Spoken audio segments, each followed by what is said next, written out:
It is call it is Friday the 13th. So Friday the 13th for most of you is like, holy crap, it's Friday the 13th.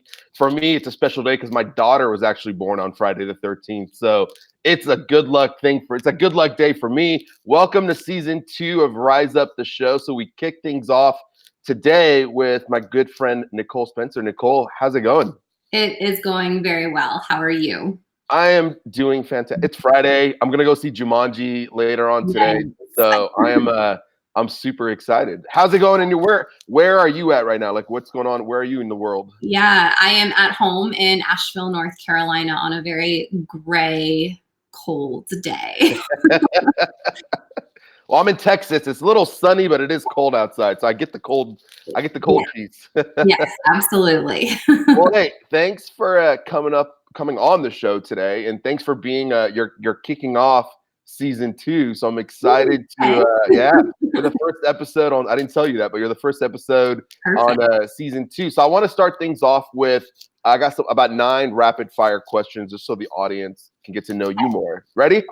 Yes. All right. Where did you grow up?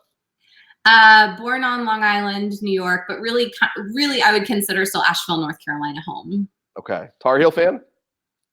I don't really like sports. No, never mind then. Never mind. We'll skip that question.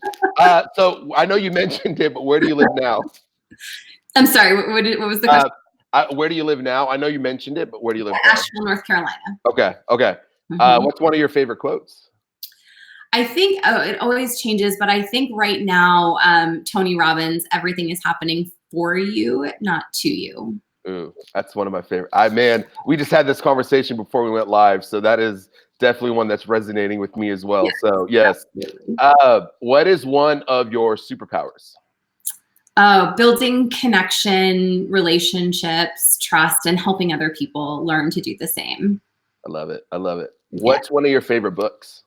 I always default. I could have a million of them, but The Slight Edge was the book that really changed how I think every single day. So that would be my answer. Awesome. What's kind of like a challenge you're facing right now, or what's one thing that you're challenged with right now?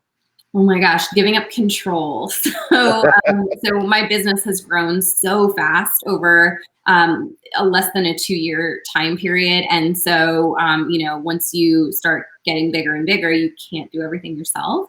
And that's always, in every business that I've ever had, been the hardest thing for me. I feel like it's a hard one for most entrepreneurs, right? Yeah. What's your favorite accomplishment so far? Oh my gosh. On a business level, I think scaling authentic conversion from startup to 7 figures in 21 months. I think that's just like, if you look at what that means, like to me, that's huge. I never thought that I would be able to do something like that, but I think that's more a reflection of how I've been helping people. So definitely that. And then on a more personal side, going and volunteering in Africa back in September, totally eye-opening, game-changing experience. I want to talk more about that because I get your emails and I know you mentioned it, how it impacted you. And so I definitely want to circle back to that. What is something generous you have done lately? Well, I do give to the organization that I went with in Africa. I give to them every single month. That cause is really my heart. So I would say probably that. Awesome. Last one. What are you grateful for today? Oh my gosh, I'm grateful for, we were just talking about this before we got on too, the fact that I have created a life and a business that supports my location freedom. So I'm leaving for Central America for the whole winter, bringing my little dog in 2.5 weeks. And so I am grateful for that. I love it. Well, I want to dive in, and this is kind of what prompted me to reach out and say, hey, let's get you on the show. Because there was 2 emails towards the end of November that you sent out. One along the lines of like, how do you thrive in the fitness industry today? And the other one is 2020, what's coming and what's changing and what needs to start happening for gym owners to be successful in this fitness space come 2020. I want to hit on both of those topics, and I want to start with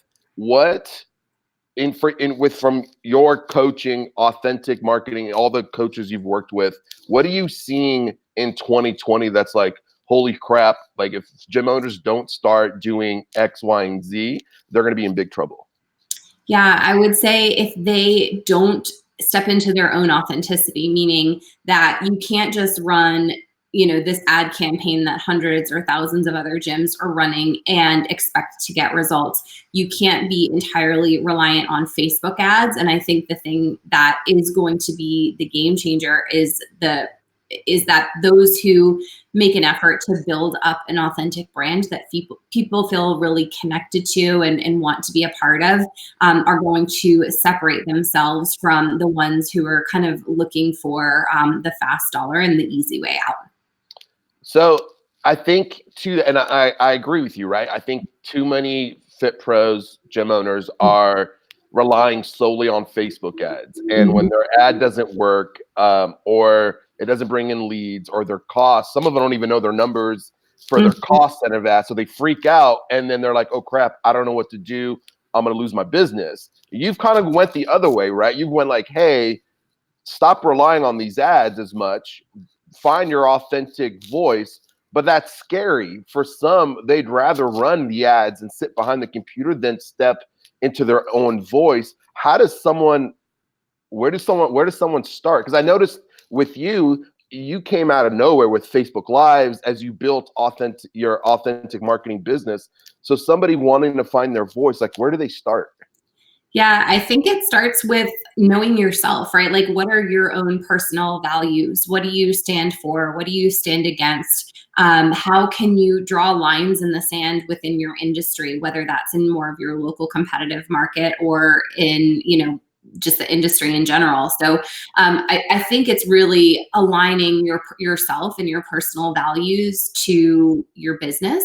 And the way, one of the most powerful ways to build a brand right now is via social media content, email content as well. But and to really own those values in everything that you do and how you show up, so that when you get people in a sales conversation with you, this happens to me all the time. They're already sold, right? Like they just need to know what the price is, because they know what you stand for. They know your story. They know your background. They know what you believe in, and they love that. And they also understand, and this is one of the most critical things that I think people are missing, they also understand why you're different. And so differentiation from yourself, again, whether it's in like your local competitive market or just kind of the health coaching industry in general, is a huge part of really separating yourself and building that brand. So what makes Nicole different than the others that are out there, doing the same stuff? Like, what makes you different? Well, I don't want to brag, but no. No, please do. Brag on. So I think one thing is the fact that I've been there and done that. There are a lot of people claiming to be able to help gym owners today who've never owned their own gym. So I've had my own gym. I've now had multiple online businesses. I've gone through that process, right? I think another thing that makes me different is just the level of experience. So I've been doing fitness business coaching for 5.5 years. I've worked with probably at this point close to 500 fitness professionals. I have been in Sydney, Australia, coaching people. I've been to people's gyms throughout UK and Europe. And so it's just the vast amount of experience. I think I've literally seen everything. And now I work with a lot of online businesses as well. And then the third thing is that I have actually really created my own unique approach. It's so funny because I didn't know I was doing it at the time. When I first launched this business, I launched it as I have a done for you content side of my business. I still write all of that content myself. And I didn't know that I was going to have, I knew I would do coaching at some point. I just didn't know what it would look like. And so really, I just kind of took everything that I did to grow my brick and mortar boot camp from 0 to 6 figures in 6 months. And I started taking what I knew about social media and, kind of the updates that were going on in marketing in the world. And I took what I knew from my own experience and what was current and what felt really intuitive to me. And I did that. And I literally didn't have a plan. It was just like, okay, I think I'm going to try this. And then I think I'm going to try this. And then I think I'm going to try this. And lo and behold, that business went from 0 to $15,000 a month within the first 6 months. And it's really grown from there. And so I've taken now my marketing intensive, which is the primary program that I offer, is really the culmination. It's the blueprint of what I did to get from 0 to 6 figures in my fitness business and my online coaching business. in less than 6 months. And now that's what I've been teaching to people for the last couple of years. I love it. I Yeah. love it. So 5 years business coaching, you've been able to impact 500 different gym owners, trainers, online businesses. Mhm. Is there like a common theme you notice amongst all of, not all 500, but the majority that you've worked with?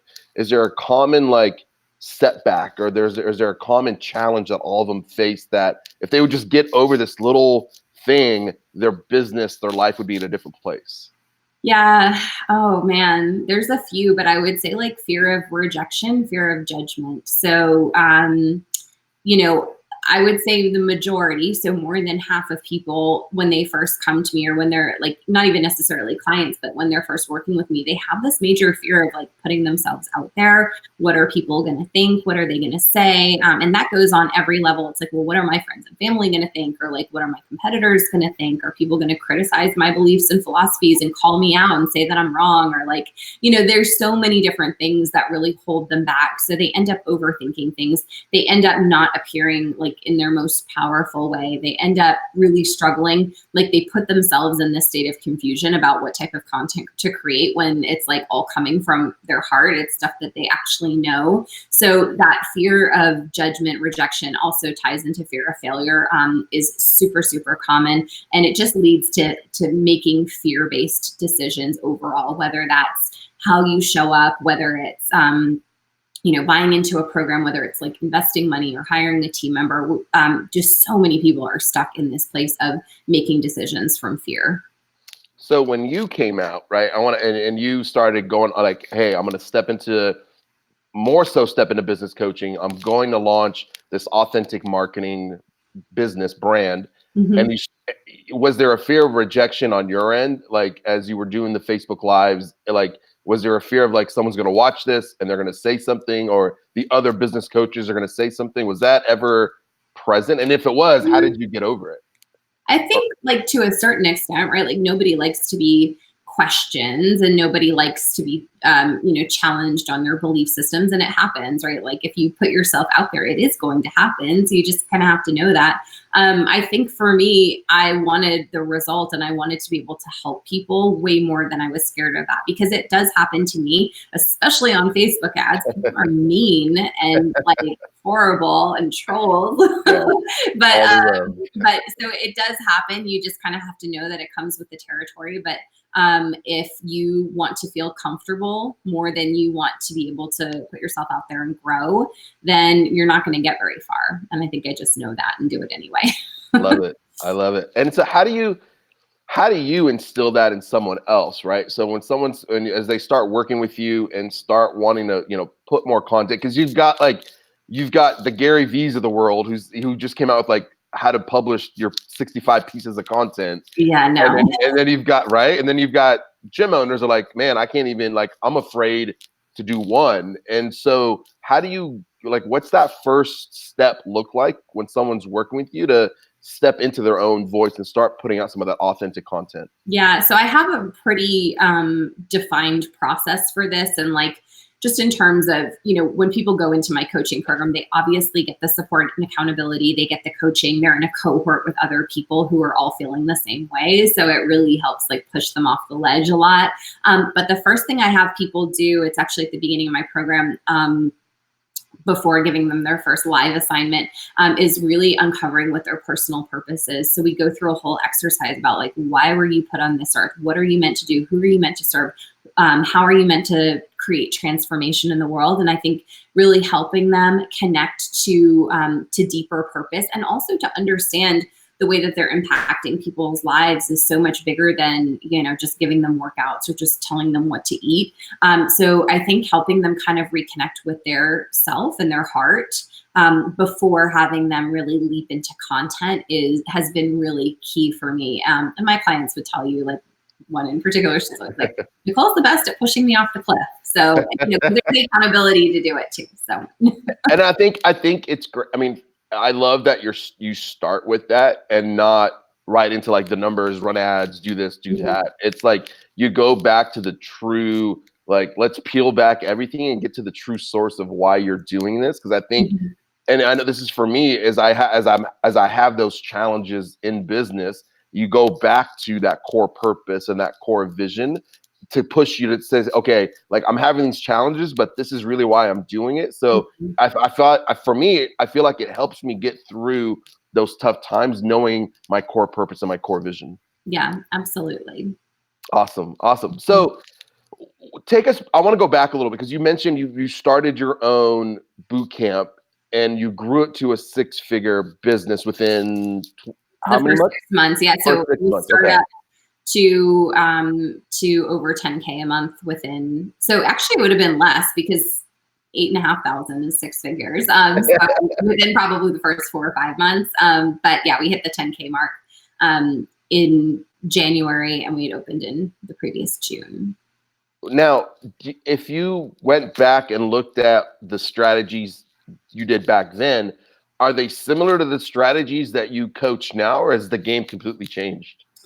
I mean, definitely the game has changed, and I really attribute the fact that I was successful. Like I only owned that studio. I built it and sold it within 3 years and 1 month for a six-figure profit. And I think really the reason that I was so successful with that was because, I mean, we were profitable in the second month. There was only the very first month we were open that the revenue was less than the expenses. And so that's kind of unheard of. And I really attribute that initial success. And even in my coaching business now to about 6 months before I opened, I decided to get a business coach because I was like, well, I know I'm a really good kettlebell instructor, but I don't know anything about business. And they helped me set up my packaging and pricing, understand some things about sales, help me get some ideas with marketing. But really, I think it was just having the structure and the support early on that was my number one key to success.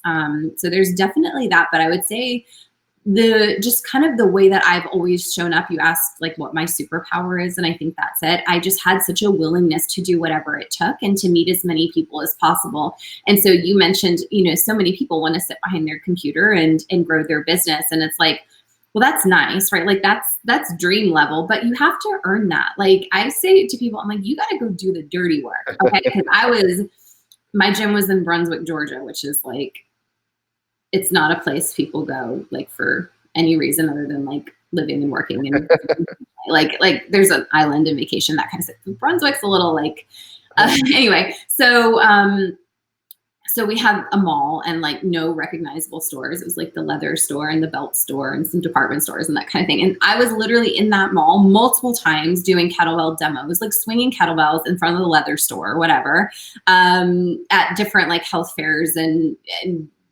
I don't even remember. I was at skincare parties that I did not want to be at. I was literally everywhere, meeting as many people as I could.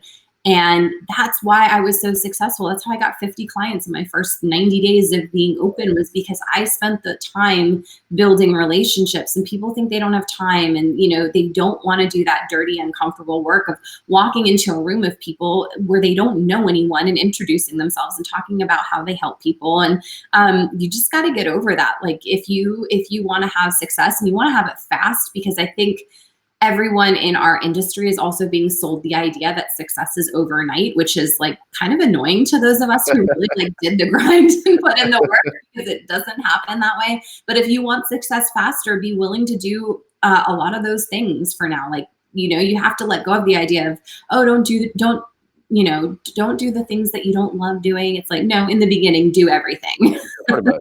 Pretty much. So anyway. No, I 100% agree. I mean, in the beginning of Rise, like I did everything, right? Like Yeah. I was the organizer, got sponsors, sales, all that. And then eventually you get to a point where you're like, okay, I'm at a point now where I can hire someone or look for some help. But I think for you, you realize, okay, I'm a great technician, but I don't understand business. Mm-hmm. And I needed help finding a coach. And I think that's where I feel like there's just a lot, and I could be wrong, but I feel like there's a lot of resistance in the fitness space of those reaching, like not people of those wanting help and wanting to hire a coach, but have no idea who to reach out to or who to hire. How does someone break through that noise? Like, right. Like for you, like what were some of the criterias when you were looking for a business coach and you found them? What were was there a criteria you had, or how did you find your business coach? No, I actually found them through like a joint venture promotion. They were associated with Dragon Door, so I was in the RKC at the time. So this was like 2010 or 11. And that association was enough for me. And like, there was not a lot of competition back then, right? So our space is way, way more saturated now.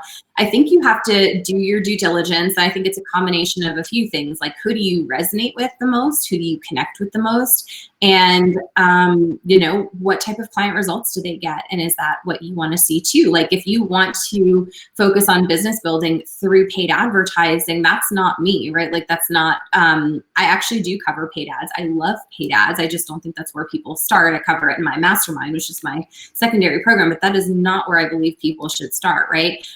If you are not willing to build relationships and to get out there and to meet people, I'm also probably not the coach for you.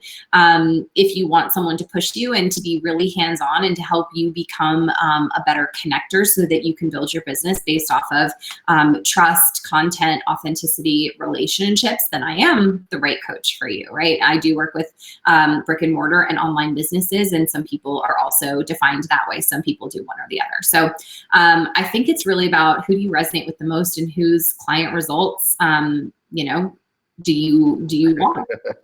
Yeah. No, absolutely. I mean, I think it's no different than when a client is looking for a trainer, right? Like they do their due diligence, you know, look at, you know, Yelp or Facebook reviews, things like that, and then to decide to hire their trainer. I think it's no different. I just think I'm in agreement with you. There's just a lot more of business coaches nowadays than there was back in 2011, 2012, right? Mm-hmm. So there's a lot of white noise out there, and I think now for you, and this is what I love about what you're doing, is everyone's going this way and you're zigging the other way, and you're saying, hey, let's not talk Facebook ads, let's focus on this piece, because I think you realize that what made you successful was you actually got out there.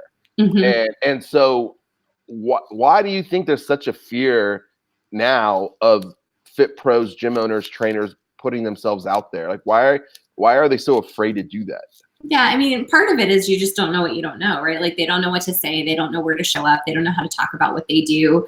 You know, there's definitely that, you know, but I also think they are being sold something, because I still get marketed to as if I'm a gym owner or like a fitness professional, right? I think they are being sold. There's a very easy way, that there's an overnight method and all you got to do is click some buttons on your computer and you're good to go. And I think that there was a period of time where that was kind of true, like almost for, I don't know, maybe 18 months, maybe 2 years, but that time is gone and it's going to go even harder in 2020. So I think expectations is just a huge part of it also, like just being fed the expectation that it's going to happen overnight. And, you know, like my success and everything is like, you know, you don't see the iceberg that's underneath, right? Yeah. I spent 6-7 years integrating myself into the community of fitness business owners, and it was never with the intention. I didn't know I was going to be doing this one day, right? I was coaching for someone else for a few years, and so you know, the fast success isn't always as fast as it seems. Now I have clients who like grow from 0 to 6 figures in 90 days. It absolutely happens, but they're the ones who are willing to do everything, right? They don't pick and choose what feels good and comfortable. So And you know, I think that's where we met, was like how many, like a few years, 7 years ago? 6 years ago? It was a long time ago. Yeah. A long time ago. And obviously you were working for someone else doing coaching. I think but you mentioned like you were such a connector, because that, I mean, you go back to your superpower. So that's the one thing I picked up when we met, was like, wow, like you're very open to talking and wanting to get to know people and kind of what they do. And it resonates with your coaching. It comes from such an authentic place that it just feels different than what's out there. And I think you mentioned, you know, feeling different than what's out there, is when 2020, here we are, you know, just a few weeks from 2020.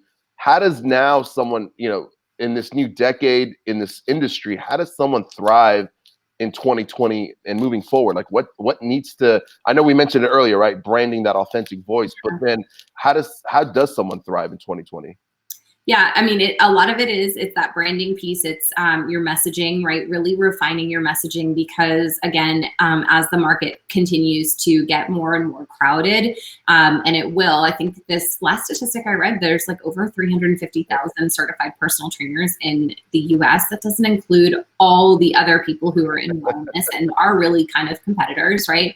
And so I think really defining your messaging, getting insanely clear on who your niche is, and like, I still talk to people almost every day who are terrified to niche down because they think they're going to miss all this opportunity. And I'm like, no, there's, a lot of people on earth who need help, right? So you're not going to, but really crafting your messaging around your niche, around the problems that you solve for them, and why you are different, right? Like really building up through your content why you are the solution, getting out into the world, building relationships, right? Whether that's online, whether it's in person. And I would say also having a growth plan in place. Like people don't have strategy when it comes to building a business. They're just kind of like, yeah, this will work. Like it's a field of dreams, like build it and they will come. Right. And maybe they have awareness that they have to, do marketing, whatever that means, right? But they don't have a long-term growth plan. Like they don't know what their evergreen activities are, what they're doing 365 days a year to consistently generate leads and bring them eventually through the nurture process to become clients. They don't have, they just don't know how to think strategically in terms of their growth. And I would say also one of the biggest things that people need to wrap their heads around is how important the nurture process is. So to grow a business, you obviously need to keep the clients you have, but you need to get new ones. And that's a 3-step process. It's attract, nurture, convert.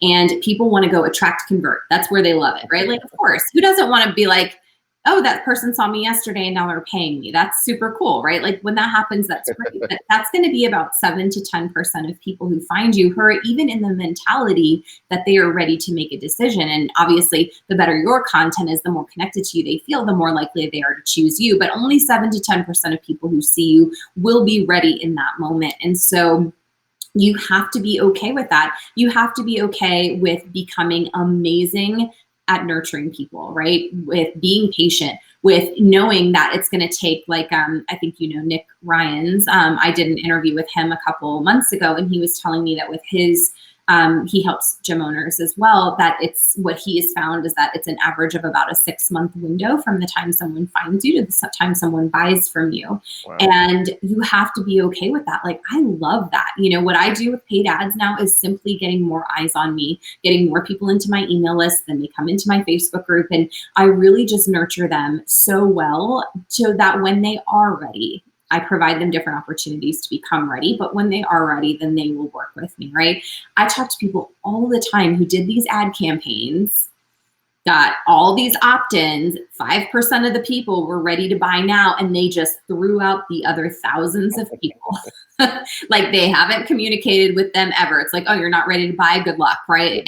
And that means you have more opportunity in the few who are ready now, or more opportunity in the many who will be ready later. So no, I the follow-up, man, I think if there was one piece of this that I feel like we don't do a good job of, and it's not just fitness, right? There, it just as other industries as well, is the follow-up. Yeah. And I think it's 12 to 15 touch points now before. Probably even more than that. Probably more. 20, yeah. Most probably, right? And now it's like 6 months, man. Like 6 months of fall. Like we work like with the team I work with. It's the leads you're getting today are not designed for the sales today. They're meant for the sales you're going to get in the next 30, 60, 90, 120 days. But then we don't figure out how to nurture them, right? I think I love it. It's attract, nurture, convert. And I think the nurture piece is something that, like, if someone's watching this, what is nurturing for you, right? Like, how would you go about nurturing? I clicked on your ad, I opted in, and I didn't buy right away, but now I'm in your ecosystem. What's the nurturing process look like? Yeah. So honestly, it's adding a ton of value. I do all of my nurture through my email list, through my personal Facebook profiles.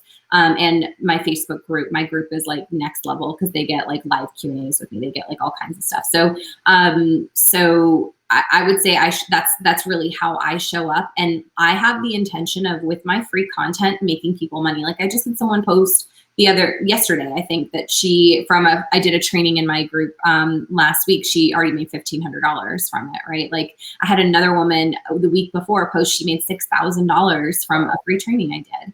And so when I show up for people, it's with the intention of helping them make money, right? For free. And so that is the level to which I choose to personally nurture. I know a lot of people think that that's like giving too much away, or you're not building the need for yourself. But I can tell you, like, just watching how my own business grows, that's not true. Like, you're not going to give too much away, and no one wants your fluff. Like, no one wants your fake value. So, like, your motivational quotes and your inspirational nonsense, like, people don't, it's just a waste of people's like space in their news feed. So actually in their inbox, show up with real value is what I would say. No, I love it. I mean, and you do such a great job of that. Getting I get your emails every time you send them out. So I love reading your emails. I'm like, I didn't see it that way. Like I learned from them. So I love your emails. And I think, and so is there a cadence with your emails? Because that's the other thing, right? Like, well, how much should I email? Do I email every day? You know, you've got guys that say email every day. You got guys that say email once a week. Like for you, have you noticed a cadence that says, okay, this is the right amount of emails I send out per week where I'm not getting a lot of unsubscribe?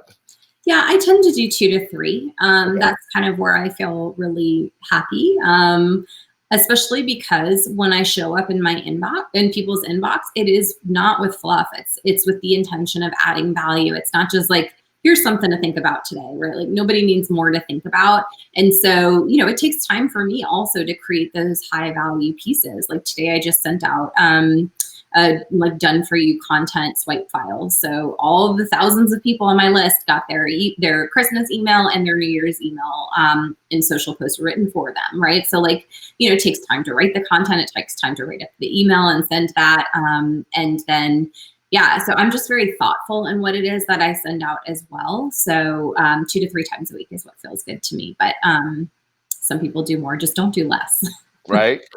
And so you're emailing 2 to 3 times a week. And then you mentioned high value content. And so where do I find content? Because that's the one question I always get, right? Like where do I get my content? I don't know what to write, so I'm just not going to write anything. Mm-hmm. Where do you recommend a Fit Pro go to find content? Like to write for themselves, like how to come up with it? How to come up with it, what to share. You know, if we're doing like Facebook, like what do I do a Facebook Live about today? Or what do I send an email about today? Where does someone find that content? Yeah, I mean, it's helping people solve their problems. What are the common questions that you get asked? What conversation did you have with a client earlier that day? What came up in a sales conversation that you had that prevented someone from buying or made someone buy, or, you know, what is it? Like, it's just sharing the stuff that happens to you in your day in and day out experiences with clients and potential clients, and helping them solve those problems. And the other part of that is sharing you, right? So sharing your vulnerability, sharing your own struggles that you've overcome. And, you know, there's a lot behind that process of developing the right kind of content. But for most people, I find, like, in the beginning, you just have to start showing up. Like, just post something, right? Like, you know, not a quote. Don't do that. Like, you just feel really strongly about that. But share something from your heart. Share the biggest struggle that you've ever had. Share the biggest struggle you've helped a client overcome. Start there, and then you can really work on your brand building via your content. But most people, like, the biggest sticking point is just getting started and staying consistent with it. Awesome. Yeah, I you've given so many great nuggets, and I'll make sure they're all highlighted when we do the transcription of this. So stay tuned, because you guys will get the email with all the transcribed stuff. But I want to shift gears off business a little bit, because there's more to you than just the coach, right? And we mentioned Africa in the very beginning, and I want to, because it puts such a big smile on your face. I want to talk about that. So what's Africa about? I know you were going there, you were helping. What are you doing in Africa? So more than 10 years ago, finished my master's degree in Holocaust and genocide studies. So I had these like dreams of going out and saving the world, and I was applying for jobs. This is like right when I got into personal training as well. I was applying to jobs like with the United Nations and all these like governmental organizations, and nothing happened. But so one of the one of the classes I did in graduate school, I got to kind of decide based on like all the conflicts and things like that we studied, what I was going to write a term paper on. And so I ended up writing a term paper on the use of child soldiers in Sierra Leone and how they were being reintegrated into society after the war ended. So there was a civil war in Sierra Leone from 1991 to 2002. And in doing that research, I learned a lot about the country. I learned a lot about their history and their war. And it was just a case of such extreme brutality. And, you know, the more time you spend learning about Africa, it's just tragic because of what Westerners have done to that entire continent, which is another story. But one of the things that really struck me was that one of the weapons of war that was used against the Sierra Leonean people by the rebels was amputation. So they were forcefully amputating people just as a fear tactic. Of course, a lot of people died from it, but there ended up being few tens of thousands of survivors after 2002, and many have died since just from poverty and lack of medical care and things like that. But it's a population of people that is just, it's heartbreaking. One of the men we traveled with most of the time, he was a pastor, and he speaks great English. He had been really successful before he was amputated. They amputated his right hand and tried to take the left, but failed. And now he's just been living in poverty because the whole culture there threw out the people who were no longer, you know, seen as fit. And so the work that we did there, and by the way, the whole war was really over the blood diamonds that were there. And there's still issues with that today in that area of Africa. But so we went to work with the blood diamond victims and their families. Most of the mission that I went on was about education, so sponsoring the children of the war amputees and the war wounded and all the rape victims, and it was just the atrocity that happened there. So I've always wanted to be involved in that cause, and now I finally got to show up and do something. So that's awesome. Yeah. Was there like while you were there, like what were there things you were just like blown away by, what were some of those things? Like, was outside of like the amputee and amputee? Yeah, like I mean, just the conditions. So Sierra Leone is the 8th most impoverished country on earth, and I've been to like Southeast Asia and places that are impoverished, but nothing like this. I never could imagine life like this. And I mean, there's just kind of like sick and dying people everywhere, and suffering people everywhere. And then, you know, there were some really awful things that I witnessed and some really beautiful things that I witnessed. And I was giving out donations to there were about 60 women in this one camp. They'd all been victims of rape during the war. And they're also kind of like outcasts. They all have other like physical wounds and things like that. And one woman came up to our group. She was late and she was just crying, and her baby had literally just died of malnutrition. But she came to get her donation, and that's life in that type of world, and we just can't imagine it. But then there were also such beautiful things. I didn't know that this was going to happen, but I ended up meeting these 4 boys who were so hungry, and they were so desperate to get their education, but had no sponsorship. The girls actually were getting more sponsorships. And so I met these 4 boys, and I just decided, like, I'm going to see them through university. So, wow. So I met them, and one of them, he's sitting there telling me his mother, he'd been on his mother's back running from the rebels. They caught her, amputated her feet. She ended up dying. His father's gone now as well, but so he's one of many siblings, and he grew up in one of the worst camps we went to. It was just absolutely horrible. And he's sitting there speaking perfect English, telling me that he has a vision to reach 1 million people with his message. I'm like, how do you even think of that growing up in these conditions? And like, there's no opportunity, there's no water, like no running water. And so that for me was just a huge kind of like shining moment as well. Wow. You don't realize how well off you have it in the States until you go to another country that is way far less than what we have. And it brings back a level of such appreciation. And I know, like, growing up in Lebanon with a civil war and leaving that country and coming to the United States as an immigrant and then going back, you definitely understand, like, wow, like I have it really good in America. And it's like, I thank my parents every day for making that sacrifice, but you don't really realize it unless you go see these other countries and see these people who are, they're in the worst place they could be, but have such a positive outlook. This little boy of wanting to help impact 1 million people. Mm-hmm. Yeah, it's pretty amazing. So, yeah. And I think it leads me to like this question, and it's not for you. Like, you've got the business coaching and it's thriving, and you're doing the work in Africa, and so, like, what's your core purpose?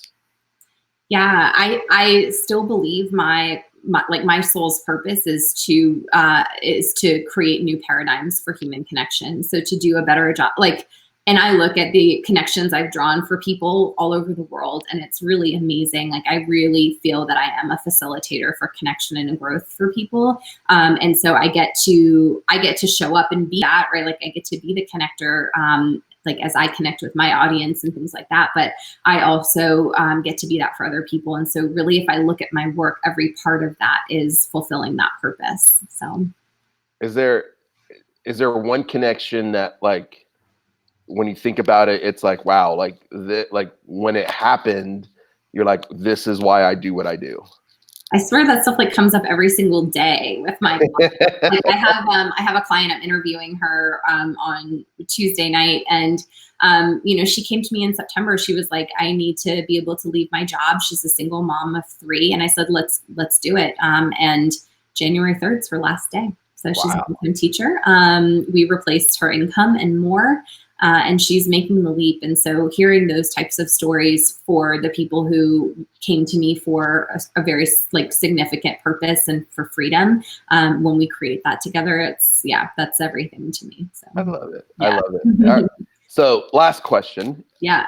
And I know you've probably had a lot of these moments, so it's going to be probably hard to answer, but I call it your rise up moment. So I always ask a guest, like, was there a point in time, and it could have been like an email, a phone call, meeting the right person, that created this moment, your rise up moment, that because you took action on that moment led you to the trajectory you're on now, or the path that you're on now? What was that moment for you? I swear it was hiring my first business coach before I had my gym. I mean, I want it to be something, because so much more like has happened since then. But I can really attribute the fact that I'm sitting here talking to you today to that, because I'm pretty sure without that, I would have either like way undercut my service offerings in terms of pricing and like been out of business, or burned myself out into complete exhaustion, instead of having a profitable business from the beginning, being able to bank a ton of money, being able to make a ton of money on the sale, which started the next phase of my life.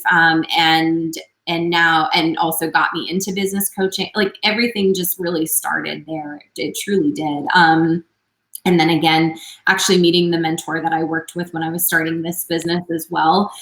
She took my whole life and perspective really to the next level. So it's always been mentors and mentorship that have been my pivotal moments.